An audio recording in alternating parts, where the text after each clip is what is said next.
So yeah, big welcome to our webinar on preventing diabetes. My name's Jimmy Rushworth. I'm the Associate Director of Diabetes Prevention and Digital Transformation at Thrive Tribe, so working across our Healthier You NDPP services. We've got two main speakers today. Courtney's already on camera, so Courtney, do you want to introduce yourself? Sure. Thanks, Jimmy. Hi, everyone. I'm Courtney, and I'm part of the team at Second Nature, and we are the digital provider who are working in partnership with Thrive Tribe to deliver the prevention program. Thanks, Courtney. And Richard. Thanks, Jimmy. My name is Richard Pyle. I'm a GP partner in Hertfordshire, an ICS lead on lifestyle medicine and prevention and cardiology, and Thrive Tribe Medical Director. Fantastic. Thanks, Richard. So yeah, everyone will be delighted to hear there's not a huge amount of me talking today. It's mainly going to be Courtney and Richard. Yeah, thank you for coming. So just to quickly touch on the agenda and what it's going to look like. So I will start today's meeting and just go through 5 or 10 minutes of updates on how things have been going with our NDPP services in the ICB areas where you're based since we started in the beginning of December. Richard is then going to go through 20 minutes on diabetes during pregnancy, the risks for the parents and the newborn or their child, and also I'll touch then on how that's influenced some changes to the GDM pathway and how at Thrive Tribe we're implementing that. And after that, we're going over to Courtney to talk through Second Nature and our digital provision on the NDPP from Thrive Tribe.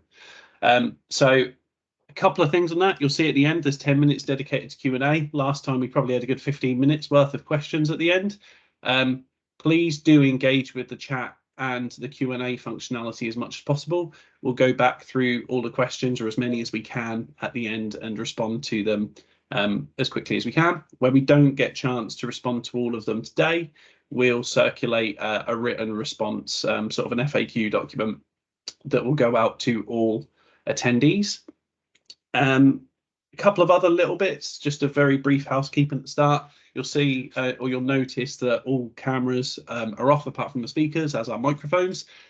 So we won't be having people raise hand to ask questions and all that kind of stuff today, just to keep it streamlined, as there's quite a lot to cover and there's a lot of people with near in triple figures on this call.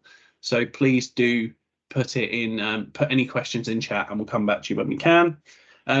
We did a very similar, or we did the same effectively, webinar last week as this one. So if you attended last week's one and you're attending this one, don't feel you need to stay around. You'll be hearing a lot of the same stuff twice.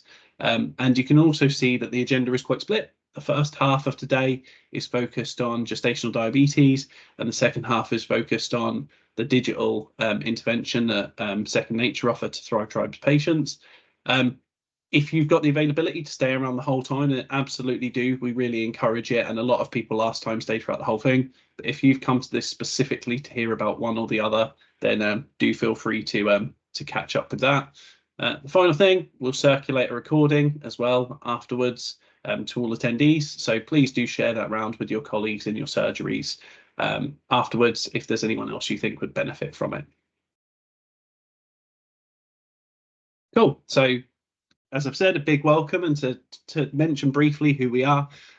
We are Thrive Tribe. We're the NDPP provider, the provider of the diabetes prevention programs for your ICB areas. And we're an experienced health and wellbeing provider in the UK.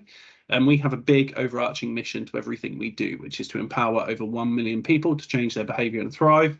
We're doing pretty well with that. We measure how far along that journey we are, and we think we're about, well, probably about 400,000 people through that now. NDPP is going to make a really big dent in helping us get to that point. And what happens when we get there, I don't know. I would imagine that number changes and becomes something even more dramatic, but we're making good progress to that end.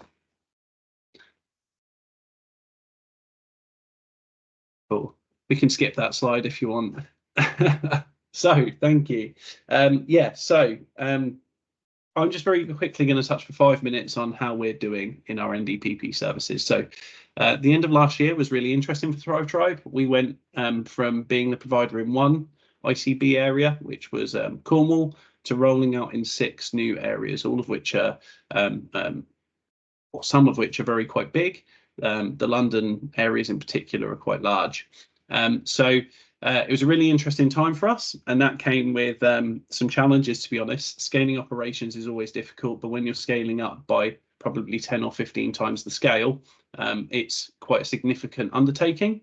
And it meant that throughout January in particular, our services were a little bit stretched. It meant that our time to contact patients who'd been referred to us was longer than we'd like, and the amount of time it would take someone to go from being referred to starting an intervention was longer than we would want. So we've put a huge amount of resource and effort and process improvement in over the last 3 months to try and rectify that. And so probably the most significant thing that everyone on this call should feel reassured about is that at the moment, if anyone here in primary care was to refer a patient to us, they would be contacted by Thrive Tribe within a maximum of 72 hours. And the absolute reality of that is yesterday morning, we were at the point where we were contacting people within 20 minutes of them being referred. It was almost as close to being instant as you can be when it's a bit of a data entry task. So the nice thing there is you could refer a patient in primary care, and literally as they're driving home from the surgery, they'd be contacted by Thrive Tribe about the next steps to joining the programs. How our service works is that when a patient is contacted, they're invited to book a call with us. Not every patient does, and we obviously, the people who don't book a call with us, we try and engage in other ways, and we chase them down effectively with calls ourselves. But the motivated and engaged people book a call with us. Now, because we process so many referrals, because we did have that backlog through January and February, there was a bit of a wait time then for a booked call with us. We put a load of effort into this stage to reduce that wait time. We offer as a provider more than 1,700 calls this month, and the reality is from May and every month beyond that, we will offer more than 2,000 individual slots for patients to book a call with us. As I say, not everyone books a call, and we get in touch with those other people who don't, but we want the wait time for a booked call, a patient-led booked call, to be as short as possible, because they're the motivated and engaged patients. They're the ones who are really keen to start an intervention, and we want them to be able to act on that as soon as they can. So the knock-on impact of all of those challenges we had at the start was that the service did struggle a little bit with performance in January, but because of all the efforts that have gone in to tackle some of these effectively bottlenecks, between January into February, we doubled our performance in terms of what we call milestone ones, but they're a good indicator of how many people are going through the program. And we doubled that again from February to March, and we are very, very close to hitting March's total in April with already with a week left of the month to go. So we're delighted. Performance continues to grow month on month, and yeah, those kind of problems that we saw in January and February are really a thing of the past now. So given all of that, I think my main message, just to try and put out to everyone in primary care at the moment, is that we are literally processing referrals the day they come in right now. So if you are speaking to people who you think would benefit from us, please do refer them. If, for example, in January we referred some people and they had a bit of a wait, and you'd been worried about referring more people because you were worried they might experience the same thing, that absolutely won't be the case now. We are 100% ready and keen to receive additional referrals for people who are eligible and looking to reduce their risk of type 2 diabetes. And the second part of that is in all 7 of our NDPP areas where we deliver the service, we have lots of availability on our face-to-face programs in May and June.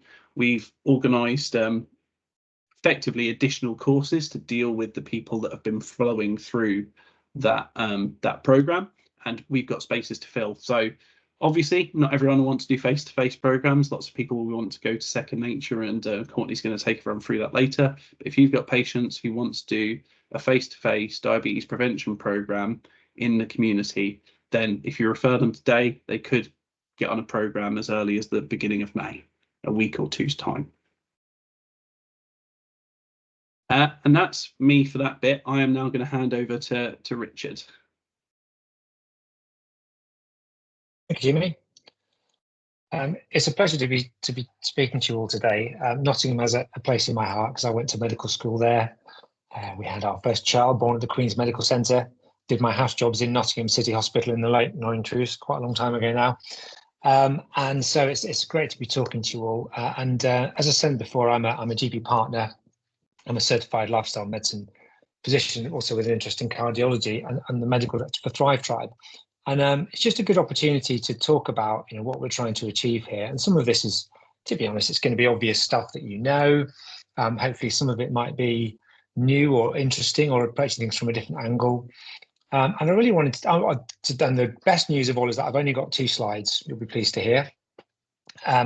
So before I ask for either of my slides, I just wanted to start off by talking about where we are now and the health challenges that we're facing, not just in Nottingham, but obviously all over the UK. I mean, in the UK right now, over 4 million people have got diabetes. We think it'll be 5 million within another year or so. And 90% of those have got type 2 diabetes, which is really the type of diabetes that we're talking about primarily today.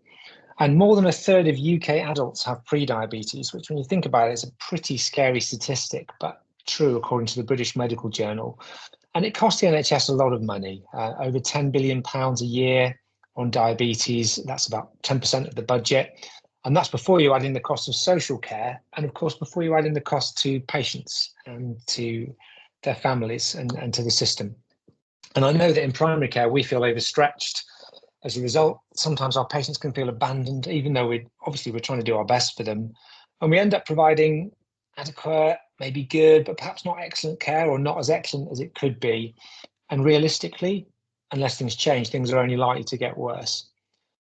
In primary care, a person who's got type 2 diabetes, depending on their complications, may well have somewhere between 10 and 20 appointments a year. So that's quite a lot of our resources. And those costs to the patient are significant: physical, mental, financial. Can I have my first slide, please?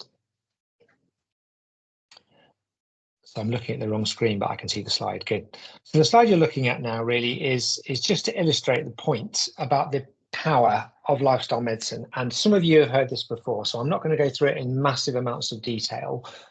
You're welcome to look at it afterwards. But essentially, it's to illustrate the point that we often, as healthcare practitioners, are quite proud of following the guidelines and doing the right things, doing what NICE says, prescribing the right drugs, following the right pathways to help manage people's conditions. But in reality, it's damage control, it's damage limitation. And the numbers needed to treat, the number of people that you need to offer an intervention to for one of them to get the outcome that you want, or for one of them to avoid the outcome that you don't want, the numbers needed to treat are actually shockingly high for these conventional treatments compared to the benefits of prevention and of lifestyle medicine. As you look at on the slide, it goes from red to amber to green, from high numbers needed to treat to lower numbers needed to treat. And the interventions we consider commonplace and appropriate and evidence-based, like giving people statins, as you'll see, you actually have to treat hundreds of people with a statin, if they're low risk to start with, to prevent them having a heart attack or a stroke. There's still quite a lot of people to prevent them having more heart attacks or strokes, or the same with clopidogrel to prevent either a recurrence of stroke or death. And yet, as we move down the table, you'll see that lifestyle interventions can be really powerful. If you compare the Mediterranean diet, numbers needed to treat for preventing cardiovascular disease, to the statin stat that's in there, actually the numbers needed to treat are much lower, and you generally don't get much in the way of side effects from the Mediterranean diet. And also, as you'll see from the weight loss interventions, that's quite relevant to this conversation with the NDPP, that needs relatively few people to prevent diabetes, hypertension, or lifelong disability, which is, of course, hugely expensive and awful for patients to suffer as well. And of course, you can reverse not just pre-diabetes, but diabetes through these interventions. The very low calorie diet, which is now commissioned across the NHS, it's been shown that if you've got long-standing diabetes, for every 2 people, type 2 diabetes that is, for every 2 people that go through that and adhere to it, 1 person will reverse their type 2 diabetes. And if you're newly diagnosed, it's pretty much 1-to-1. So lifestyle medicine is powerful and something that we can all be practicing in whatever way we're able to do that. But we're going to focus specifically today talking about gestational diabetes as well, because that's one of the inclusion criteria for the NHS Diabetes Prevention Programme. So could I have my second and final slide, please? Thank you very much. So as you'll see from the slide here, this is just a list of all the risks associated with gestational diabetes: physical problems, mental problems on the part of the mother, and of course risks to the baby as well, not just in the short term, but as we now know increasingly in the long term. And what are those risks? Well, we know that pre-diabetes increases the risk of gestational diabetes. We know that gestational diabetes can affect up to 25% of pregnancies and cause complications in about 6%. And with that, you get increased risk of miscarriage and birth defects, high blood pressure, preeclampsia, preterm delivery, 50% increase, large babies, hence cesarean section increase as well. And even when the babies are born, they might then spend more time on the special care baby unit because they're more likely to have respiratory distress or jaundice, admissions to NICU, hypoglycemia as well.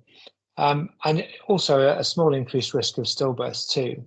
And in fact, we know that gestational diabetes has similar risks to conventional type 2 diabetes in pregnancy. And of course, so it's not just that we would I like it that people don't develop gestational diabetes during pregnancy. We need to think about the risks after pregnancy as well, because of course people who are referred into the NDPP, as will be explained, will have a history of gestational diabetes but won't currently have gestational diabetes because they would be under the care of a specialist service if that's the case. Well, let's think about the long-term risks though. So we know that there's a 4-fold risk of developing type 2 diabetes up to about 15 years after an affected pregnancy. And the more pregnancies you have, the greater that risk. And in fact, it remains elevated for over 35 years, which is why you can be referred into the NDPP, even if you once had gestational diabetes and currently have a normal blood sugar, which my colleagues will talk more about. And why did these things happen? Well, it could be that there was an underlying issue before you became pregnant with insulin resistance. It could be that there are metabolic changes during pregnancy that don't fully reverse. And it could be, of course, for some people, it's the weight that they gain in pregnancy, which then predisposes them to greater risks over their lifetime. And we know that there are consequences for the child as well. So if for children, that could end up problems with increased risk of type 2 diabetes. It could be more likely to become obese, greater risk of cardiovascular disease. And whether that's because of genetics or whether it's because of poor blood sugar control, the reality is there are lifelong risks to the child as well as including in that central nervous system problems and learning problems as well. So this is why we're talking about the importance of this, whether it is helping people who once were diabetic in pregnancy or helping people who've become pre-diabetic who at some stage either have been pregnant in the past or might like to be pregnant again in the future. So it works all around that. And in terms of the diabetes prevention programme itself, well, just a bit of brief background. That was established in 2016, so 7 years or so now. It's a joint initiative between NHS England, Public Health England as it was called, and Diabetes UK. And it's for adults with pre-diabetes, a 9-month programme, also for adults with gestational or history of gestational diabetes. And it's designed to support weight loss and or improve HbA1c, because actually you can improve your HbA1c without actually losing any weight. So it's reasonable to look at both of those things. And it has been shown sort of early-ish outcome data from the NDPP that people do generally tend to improve their blood sugar, they tend to improve their weight, and that's more than the sort of conventional tier 2 weight management approach, because it's a bit more of a holistic approach as well. And ThriveTribe are now the NDPP provider for this area. And we do have a good track record as well. I think it's fine to tell people facts, but let's be honest, if just telling people facts was enough, then you wouldn't need services like this. It's about how you engage with people. It's about how you retain people. And when Thrive got our first contract in Cornwall, it had the highest retention rates in the country, and that's partly because of the strong behaviour on the emphasis on behaviour change. But how do we do it in practice? Because I'm aware, you know, I'm a GP. I know how busy your lives are, and so what are the approaches that you can take? Well, clearly you can do it opportunistically. So it might be that you are with someone, whether or not that was the focus of your consultation, and you could either refer them in or offer them a chance to think about it or give them the information about self-registration. Or you could take a more systematic approach, which of course involves no clinical time at all. You've got your non-diabetic hypoglycemia registers anyway in primary care. You've got a list of people with read codes, I would hope, for gestational diabetes as well. Those people could be contacted by your, you know, someone who's run a search, maybe a care coordinator, either invite them to self-refer or give them the chance to just have a, you know, maybe a telephone call with someone to talk it through to really find out whether they're engaged. And of course, that doesn't need to involve GPs, as I've mentioned, and it's the right thing to do, but also we are incentivized to do it as well. So it's nice to do the right thing and get paid for it. And as GP practices, we get paid for referring people into tier 2 weight management, the NHS diabetes prevention programme, the NHS digital weight management programme, and tier 3-4 as well. But what's the point of all of this? You know, what future do we want? Well, for our patients, we would like them to have less disease, obviously, fewer complications, a longer lifespan, but more importantly, a longer health span, you know, the length of time in your life that is free from disease and disability, pain, etc. Improve physical and mental health. And from their perspective, less time spent in appointments, taking their meds, requesting their meds, collecting their meds, having blood tests for their meds. And it gives people a sense of empowerment and control. And without that, you don't ever really get the kind of changes that we need to see. And from a selfish perspective in primary care, we also want this because if our patients are happier, they're not going to be calling us often. We're going to have more capacity for our appointments. We're going to have a reduced workload for repeat prescribing. We're going to have a lower drug budget, which will make the ICB happy, even if we don't get to pocket the money ourselves. And that's been demonstrated, for example, by the work of Dr. David Unwin, the low-carb GP in Southport. And I'd heartily recommend you have a look at the work that he's done, which has been nationally promoted. And it basically frees up resource for other things. Ultimately, it results in a better quality of life for our patients and a better quality of life for us as well. And I'm going to stop talking at this stage and hand over to my colleagues who are going to talk a bit more about the nuts and the bolts of how it's working where you are. Cool. Thank you, Richard, for that. So as someone who isn't a clinician, I found when Richard started talking to me originally about the increased risk that women with a history of gestational diabetes, I found it quite shocking. I had no idea about it, to be honest. And I knew what GDM was, as in, you know, it only affects pregnant women and stuff, but the lifelong risks to both mother and child, I had no idea about, which is why it's been in the spec for, you know, a long time now in NDPP for there to be a specific pathway for women with a history of gestational diabetes. But there's some changes to it which are really exciting, and which is why we wanted to, I guess, draw a bit of a focus on them through this webinar. So, as I say, women with a history of gestational diabetes have always been eligible for NDPP services, and quite uniquely, even with a HbA1c reading below 42. But there was a caveat to that.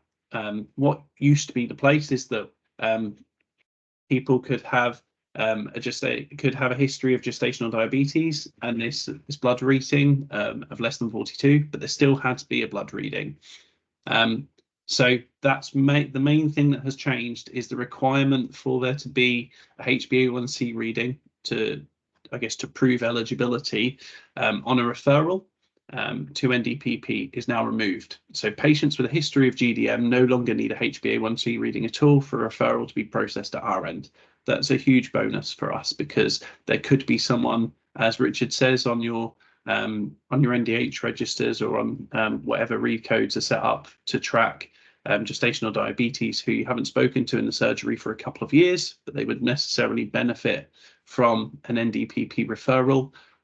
They would be eligible for our services.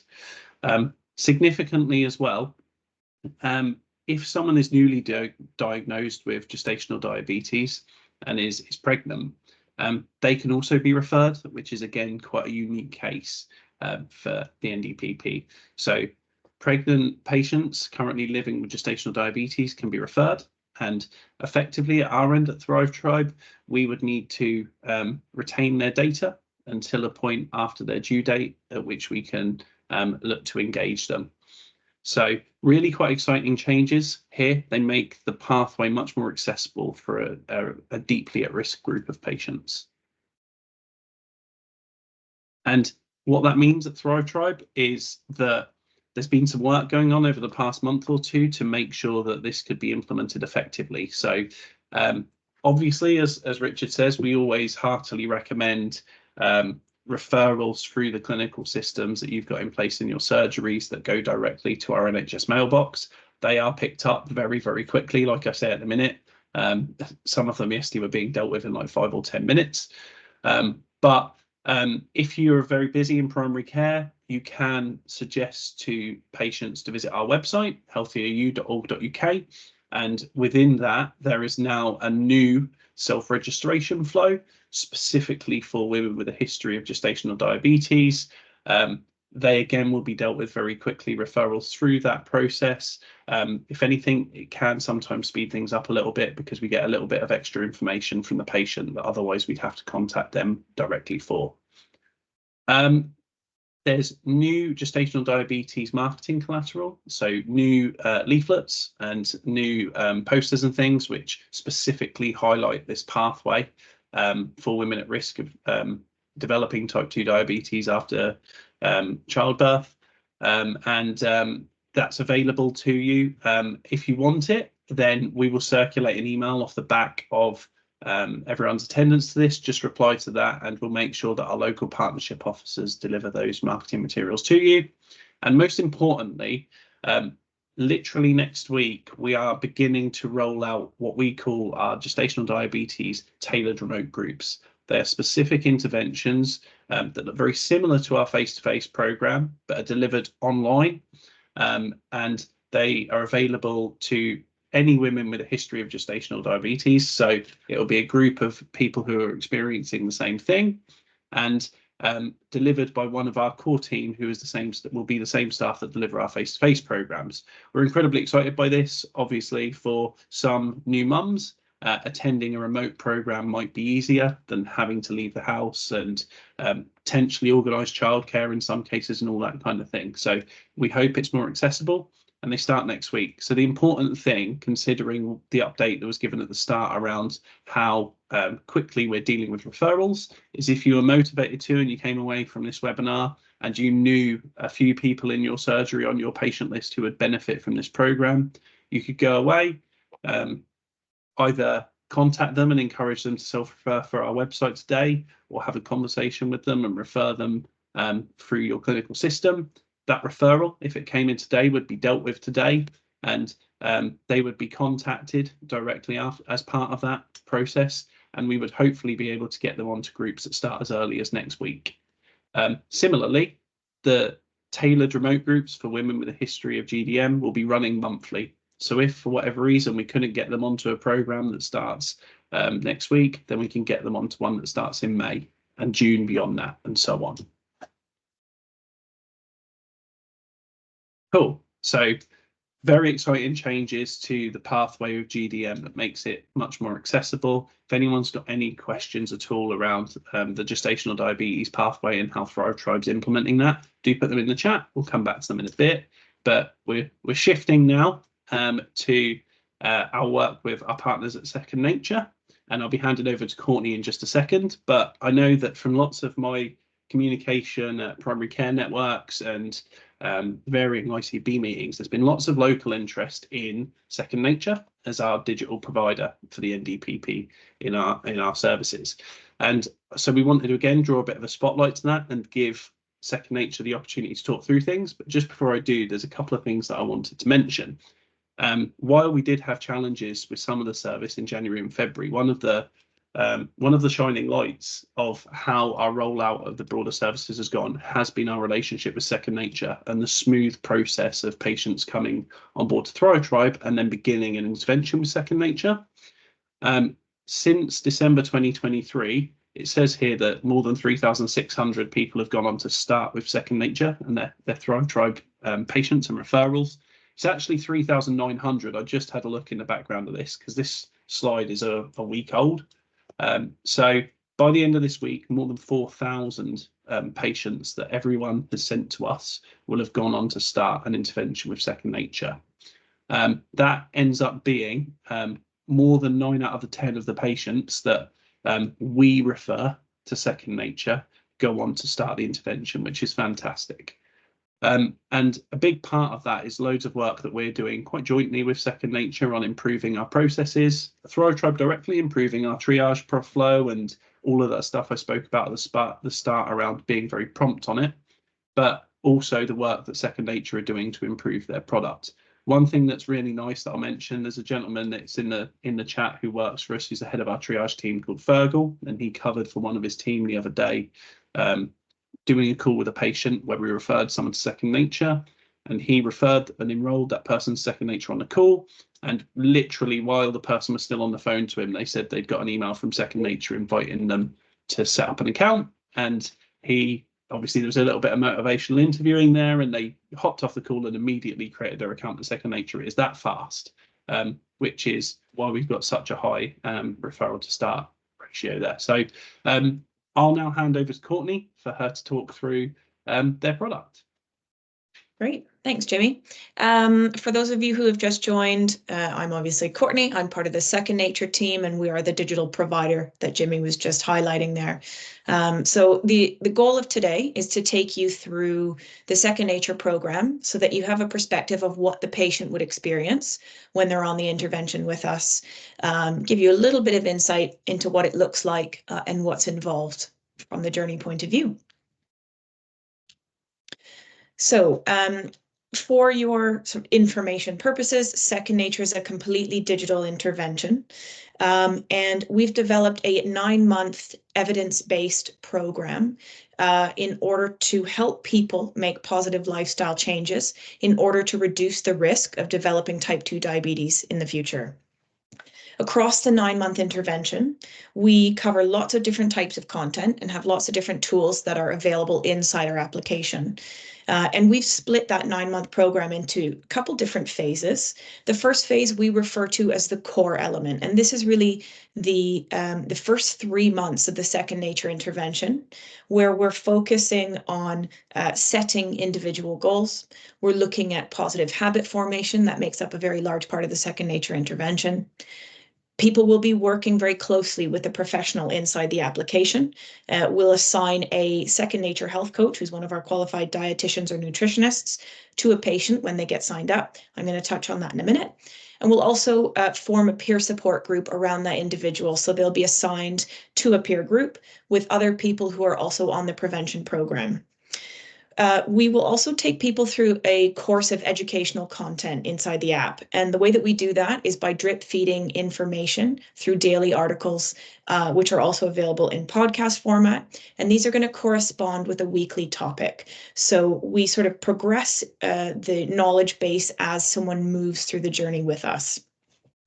After the initial 3 months on the program, patients will move into what we refer to as the sustain element. And really all this is it's a continuation of the core phase, but what we're doing is providing more tools, more access to other things inside the app, including sort of more communities and wider networks, but also giving a little bit more autonomy over the patient journey so they can take a bit of a focus on specific elements of the program that they would have touched on during the core phase. Something that I like to mention as well is we provide free lifetime access to the account. So someone will always have access to their Second Nature program inside the application on their device. We won't remove that from them, and we also won't take away the materials that we send from them, which I'm going to show you in a moment. So this is our premium tech package, which I've just mentioned. This is sent to everyone who starts on the program with us, and this will arrive at the address of their choice before they get started, which will be on the nearest Monday, so the Monday approaching after that individual has signed up. Inside of our tech package, we include a set of Bluetooth wireless weighing scales, which you can see in front of you. We include a Waterstones quality Second Nature recipe book, which I'll show you in a moment. We have a handbook and a leaflet, so everything is there in terms of information for getting started.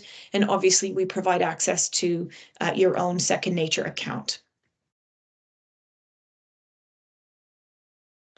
So as I've just mentioned, we have a handbook that we give every individual when they sign up to the program, which is going to be provided in the tech package I've just shown you.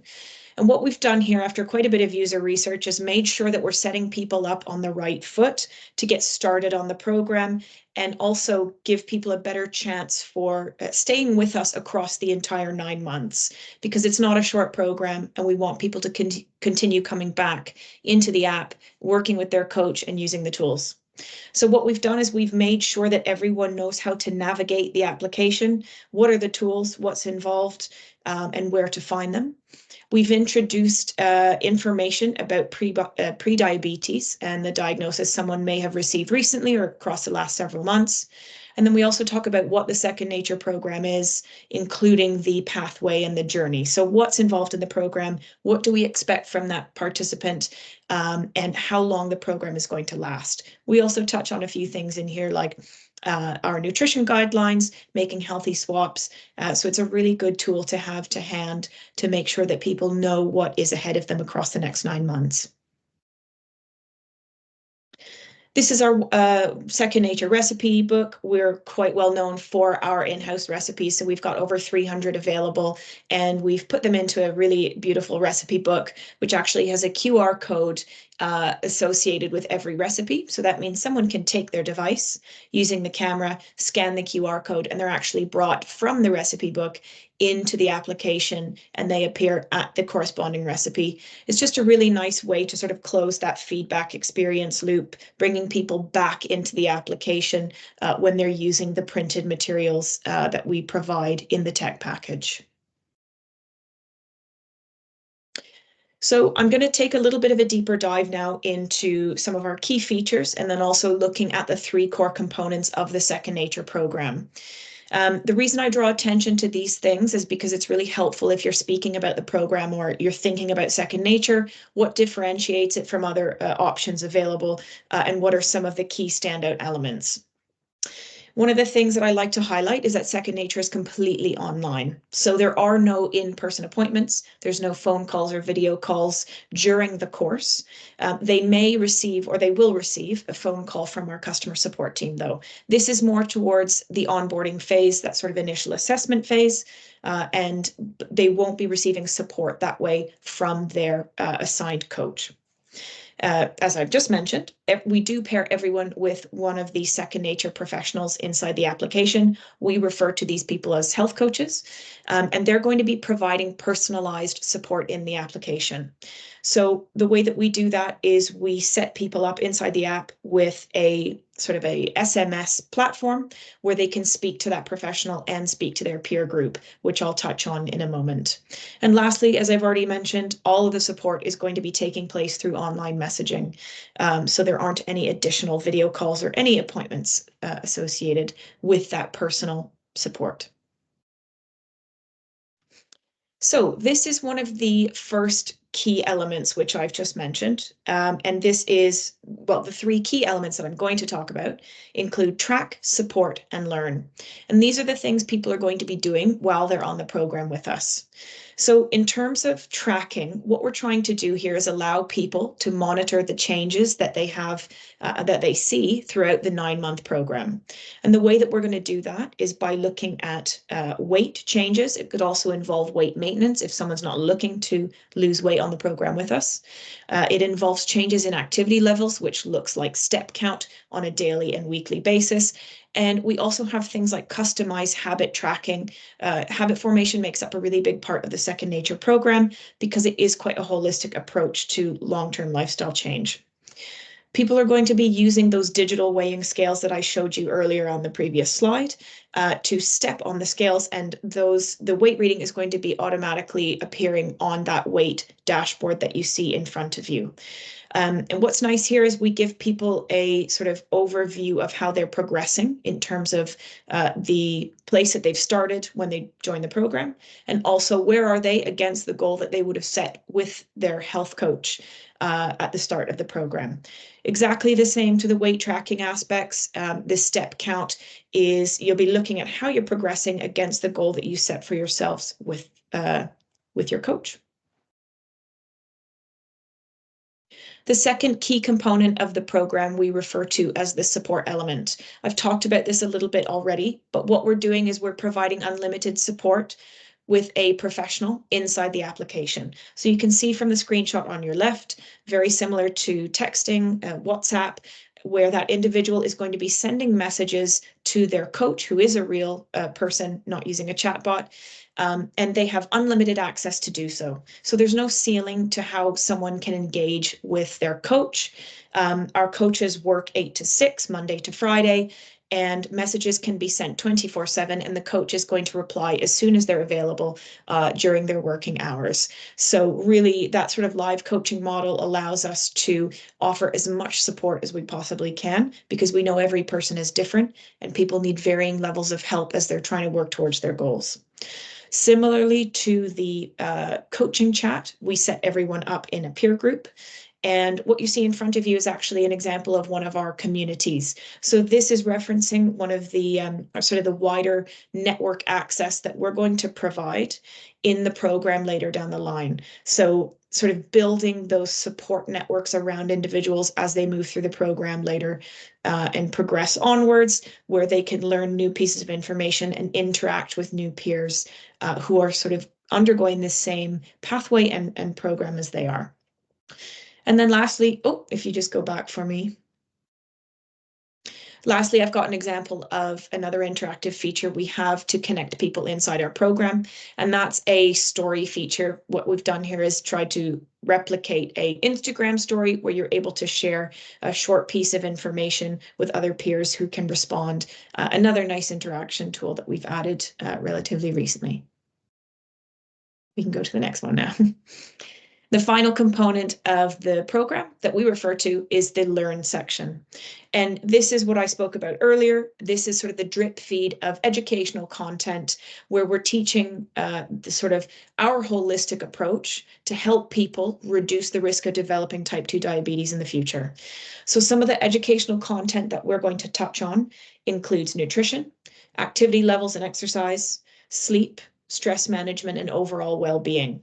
And the way that we introduce this is through a daily article with that weekly corresponding topic. And we also have our articles available in podcast format. So someone can listen to the article content while they're on a walk, or maybe they're commuting, or perhaps they like to digest the material in that way. The example, the screenshot on the right there is our 4-week mini programs. So we don't stop the learning process after the first 3 months. We're going to continue sharing information through the app. So someone can take a deep dive on one of the educational topics that they touched on in the first 3 months, looking at things like nutrition, motivation elements, things like weight loss plateaus as well, if that's of interest. So you can get a little bit deeper into some interesting content as you move through the program. So apart from sort of the track, support, learn components that I just told you about, I didn't go into all the other layers and all the other tools available inside the app, but I've put a few here so you can see what's involved. So inside our toolbox contains quite a few of these different app elements. And what we're trying to do with all these different tools is bring the educational content to life so that people can actually start to apply the things that they're learning on the Second Nature program to their day-to-day life. And that's really how they're going to form these positive habits and sort of keep introducing them day in and day out, and that they become second nature, obviously. So a few things that we have in here is things like custom meal planning, a diverse exercise library with lots of different types of exercises available for people with different mobility levels or different capabilities. And we do have our recipes available in-app as well. So we've got over 300 in here, and we've made sure that they accommodate people coming to us with different dietary requirements, coming to us from different cultural backgrounds, and also different budgetary needs, and also things like on top of that, trying to think preferences, and if you're cooking for a family. So depending on who else is in the household, we'll cater to that as well. Next slide. Perfect. So the last thing I'm going to mention today is the different ways to access the Second Nature program. So I've talked a lot about the application and accessing the program using a iOS device, so an Apple device or an Android device. That is the primary platform of the Second Nature intervention, but you can also access the program via a tablet on an application or on a desktop computer. So what you're seeing in front of you is an example of the application, which has been replicated through a web app, which means people can use a laptop or a desktop to actually access their account, and they're going to have the same functionality. The only thing that they won't be able to do if they are preferring to access it through this type of medium is to connect the digital scales. That won't work with a computer. You do need a device to do that. And I believe that is everything from Second Nature. I hope that wasn't information overload, but I have put our contact details, so my personal email and also our support team in here. If there are questions in the future, that can either come to Jimmy or myself or the support team, and we're always happy to help. We are available 7 days a week. Cool. Thank you, Courtney. And while you were talking, there's someone with some lived experience of Second Nature has given the product a glowing review in the chat. So you might want to have a look at that. So yeah, thank you for sharing that, Vanessa.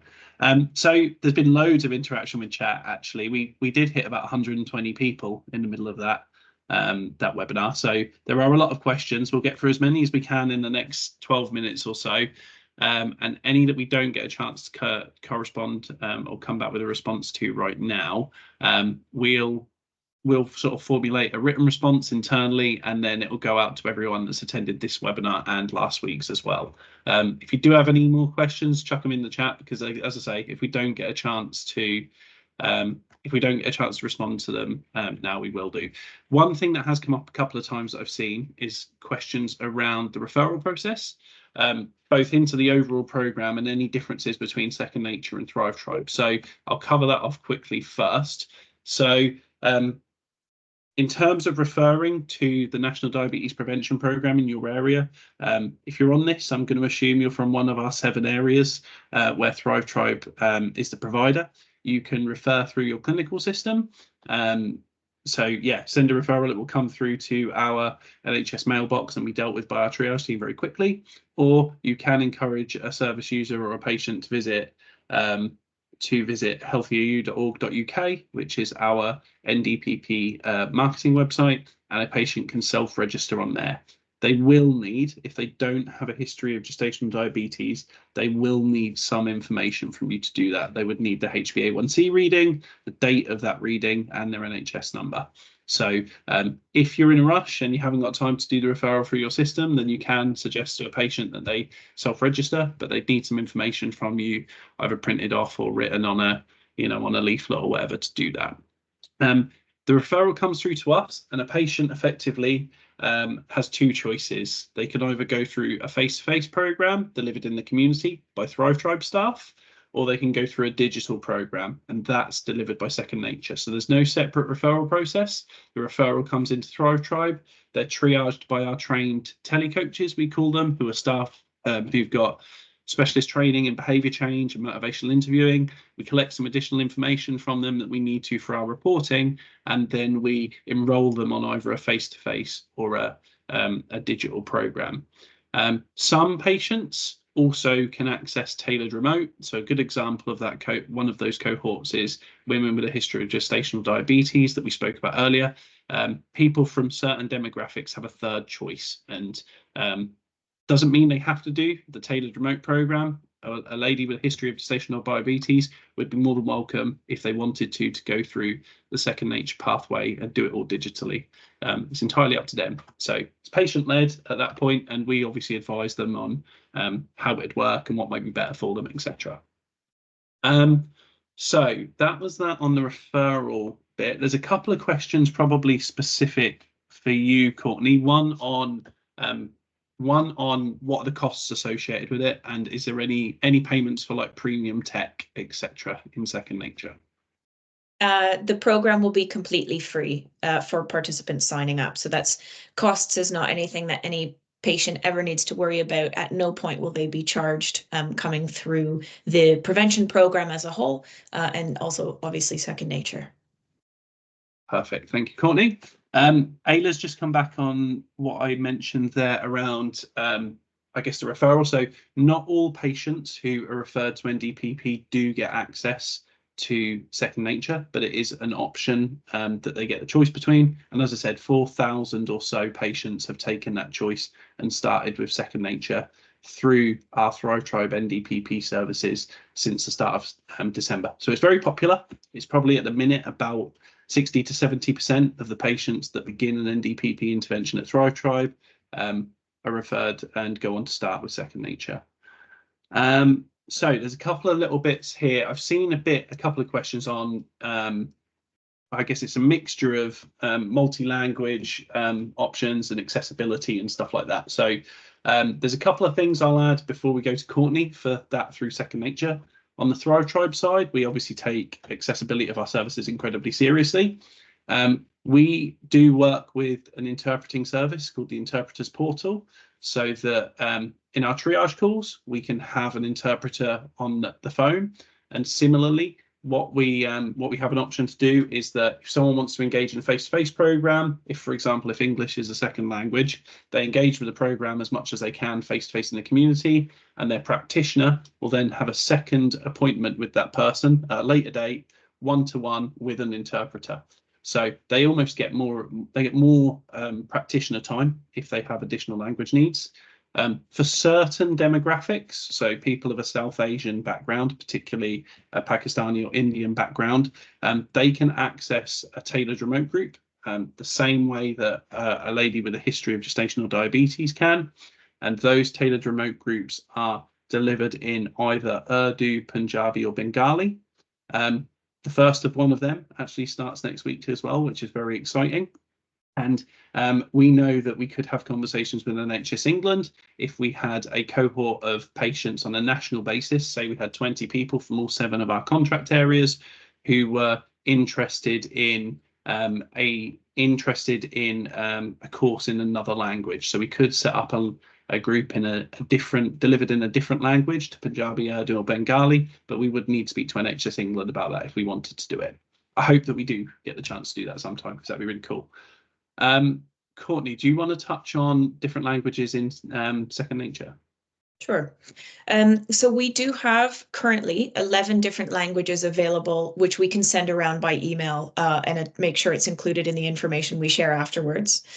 It's important to note that inside the application, we can update the educational content to make sure that the content is changing to that specified language, but the coach and the peer group are going to remain in English.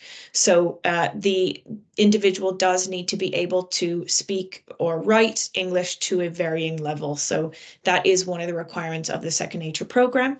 And in the future, we'll be looking at adding more languages to the program so that we can continue to sort of increase that language library available in the settings section of the app. And then in terms of accessibility, we obviously do need individuals to be able to use a device in order to partake on the program, but our devices and our software, it's all compatible with screen reading software. So we've tried to make sure that we're very conscious for those using the device who might have limitations. Thank you, Courtney. Tilly, by the way, is our wizard doing the tech in the background for us. Can you skip to the final slide? Just there's a couple of questions on contact details. So yes, for anyone that's curious, Thrive Tribe's NDPP contact details are there. There's a question around the phone line. and that is our contact number for patients to give us a call on. There's a couple of questions around not being able to get through to that and stuff.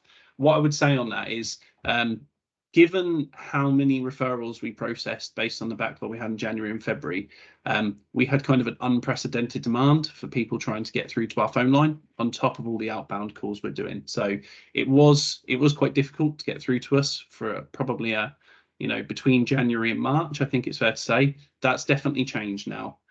We've put a load more resource into managing that inbound calls to us, as well as reallocating resource from the team that were processing referrals. We've got through all that backlog now. They're now being reallocated to cover more of this stuff. So yeah, I can understand some patients might have been a bit frustrated where they tried to call us in March and didn't get through. It's not the case anymore. As I'm sure everyone in primary care probably can appreciate, we do get a lot of calls from time to time. So there might still be times now where we can't get to call if 5 people ring at the same time or anything, but they can leave voicemails, and we'll get back to them in due course. So yeah, that situation around not being able to get through when people call is very much being dealt with. So it's a couple of questions. One about engagement reports on a monthly basis. So yeah, if anyone's working in primary care here and they refer a patient to us, we'll confirm receipt of that referral immediately. On top of that, you should hear from us every time one of your patients either starts an intervention, drops out of an intervention, whether that's through Thrive Tribe or Second Nature. You should also hear from us if we discharge the patient because we haven't been able to get hold of them, and you'll hear from us when we complete the intervention. That'll be via email.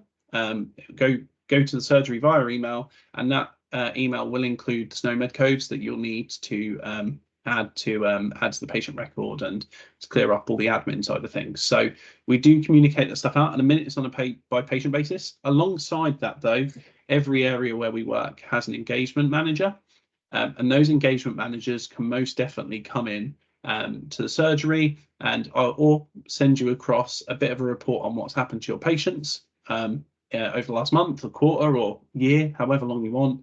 And similarly, we've got a huge amount of very innovative dashboards available to us, built out in Power BI by a fantastic data and analytics team. We can export varying data sets into graphs and everything and pull them together in reports to share. So we can always do this kind of stuff. Just want to pick it up with your local engagement manager. And I've just seen that Sam has commented on that in the chat. Sam is our Northwest London engagement manager. Thank you, Sam. So common reasons for low uptake and engagement and how to fix. So I'm not really sure. I'm not 100% sure what if that's as in motivating patients in primary care or specifically about low uptake here. Generally, the uptake of our services from referral to start in Thrive Tribe has historically been quite good. Given the operational challenges we had in January, February, it did drop off a bit for NDPP specifically, but we are gaining a lot of pace on that now. So what we've historically achieved in NDPP and our other services is about 50% of referrals turn into starters, and we're very much hoping that we get back to that. We were at that until November. December and January were low. We're expecting it to go back up above that. Courtney, I don't want to I can't mention something that you said to us in a meeting we had the other week where you were saying about how the retention you see on Second Nature is very strong from Thrive Tribe referrals, we think, because of the triage process that we have internally at Thrive Tribe. So that was very nice to hear when Courtney told me that. But yeah, so we're improving our uptake of the programs, so the conversion rate from referral to start, and actually Thrive Tribe's retention on programs is relatively strong for NDPP. There's actually loads of questions coming in, so given it's 1 o'clock now, I think we'll have to respond to the rest of our chat. The final one I will mention, I saw 2 on this, and they're 2 questions I can't absolutely give an answer to at the minute, which are around the impact on women who are breastfeeding and the changes to the GDM pathway, and also how long after the due date that we need to or that we can engage with women. One thing, we've scoured NHS England documentation, or I've gone through what I've got, and I haven't seen anything on that. So we've actually got a meeting with NHS England next week. We'll query them on that and come back out with a formal response at that point. But yeah, they're all important decisions we obviously want to get right, particularly things like engaging new mums and when to do that, because we don't know what will have happened between the referral and the point at which we get in contact with them. So we're going to take some advice from NHS England and also consult our clinical team on how that should work. So we've overrun and there's still loads of questions to come back to. So I'm sure Tilly in the background is going to be quite busy compiling a list for us all to respond to. But thank you all for your time. There's still 70 people here listening to me hammer on. So thanks all for joining, and we'll come back out with some comms in due course. I hope everyone has a great end to the week.